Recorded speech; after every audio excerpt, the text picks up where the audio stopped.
You're about to learn something that completely changes how you think about human resilience. And it starts with a question that sounds simple but is absolutely profound. How did ancient humans survive getting sick when they had no doctors, no antibiotics, and no understanding of what actually caused disease? The answer is so much stranger and more brilliant than you probably think. Let's start with what you already believe. You probably think ancient humans just died a lot, and you're not wrong, they did. But here's what doesn't make sense. If sickness was always fatal, if our ancestors had no defense against infection and disease, then how did our species survive at all? How did we get here? The answer involves something your body is doing right now that you've never even thought about, and it's the most powerful medicine that's ever existed. Your immune system.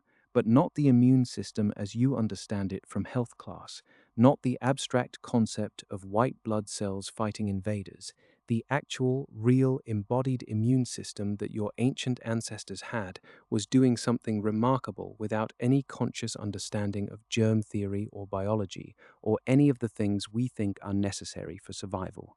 When an ancient human got sick, something immediately started happening inside their body. A fever. Now, we think of fever as a symptom of illness. We get a fever and we take medicine to lower it because fever feels bad and we want to feel better. But here's the thing that changed everything about how evolution shaped our bodies. Fever is not a bug, it's a feature, it's a weapon. What ancient humans didn't know is that most pathogens have an incredibly narrow temperature range where they can reproduce. A virus that thrives at 98.6 degrees suddenly cannot divide effectively at 101 degrees.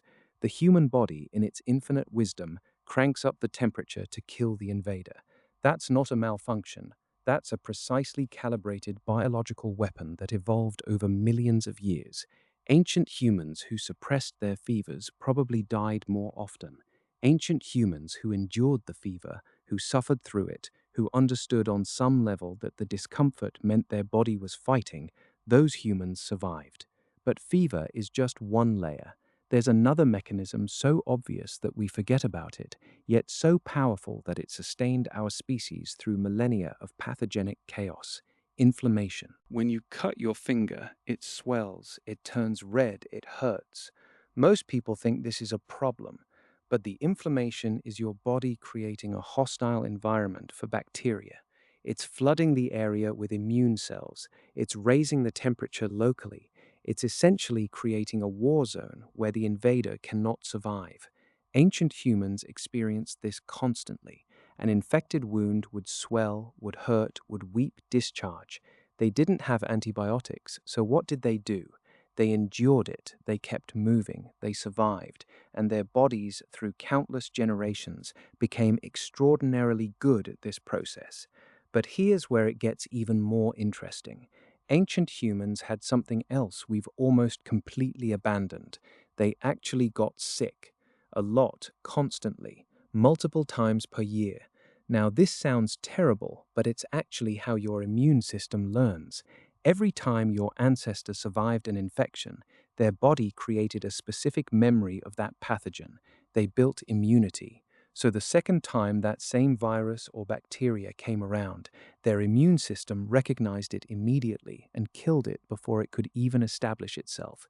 This is called acquired immunity, and it's the reason why diseases that devastate a population the first time around often become less severe the second or third time. Measles killed 1 in 10 people when Europeans first encountered it in Iceland.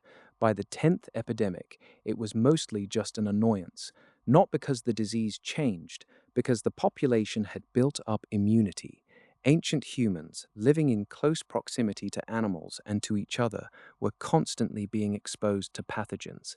Their immune systems were getting educated in real time. By the time someone was 30 years old, their body had encountered dozens of major infections and had learned to fight each one. This is genuinely the most sophisticated medical education your body can possibly receive. There's another layer to this that we almost never talk about because it makes us uncomfortable. Ancient humans also had cultural knowledge about what actually worked, even if they didn't understand the mechanism. Different cultures around the world independently discovered that certain plants had healing properties. Willow bark reduces fever and pain. It turns out willow bark contains salicylic acid, which is essentially aspirin. The ancient Egyptians used it, so did indigenous peoples across North America and Europe. They didn't know about salicylic acid, but they knew that when you were sick and someone brought you willow bark tea, you felt better. This wasn't magic or luck. This was observation and memory passed down across generations. A person would get sick, try something, and if they survived, that knowledge would be kept. If they died, well, that knowledge died too. Over centuries, the tried and true methods survived. The ones that didn't work disappeared because the people who used them did. Honey, garlic, echinacea, ginger. Different cultures discovered these things work not because they had pharmaceutical labs, but because they were paying attention. And here's the secret that's hard to accept. Many of these actually do work. Modern science has validated an enormous amount of traditional medicine. Not all of it, but enough that you have to respect the intelligence of ancient peoples who systematically figured out what helped and what didn't through trial and error conducted over centuries. And then there's something even more important. Ancient humans understood something about rest and recovery that we've completely forgotten in our modern obsession with productivity. When you were sick, you rested. Not because someone told you to take sick leave, but because your body was forcing you to. The fatigue, the weakness, the absolute inability to move the way you normally could. That's not a bug. That's evolution telling your body to conserve energy for the immune response. Ancient humans didn't fight this. They accepted it. They lay down. They let others take care of them. And they survived because they did. Here's something that might surprise you.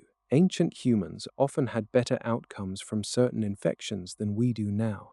Not because they had better medicine, but because they had better community.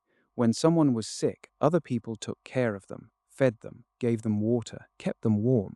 This isn't just comfort, this is medicine. Proper nutrition and hydration can be the difference between death and recovery, especially for viral infections where there's nothing else you can do anyway. Modern people get sick and go to work.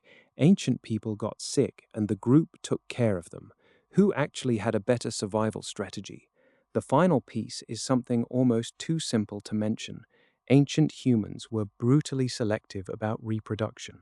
This is dark, but it's true. In harsh environments with high disease burden, children who were born with better immune systems survived more often. Children born with weaker immune systems died more often.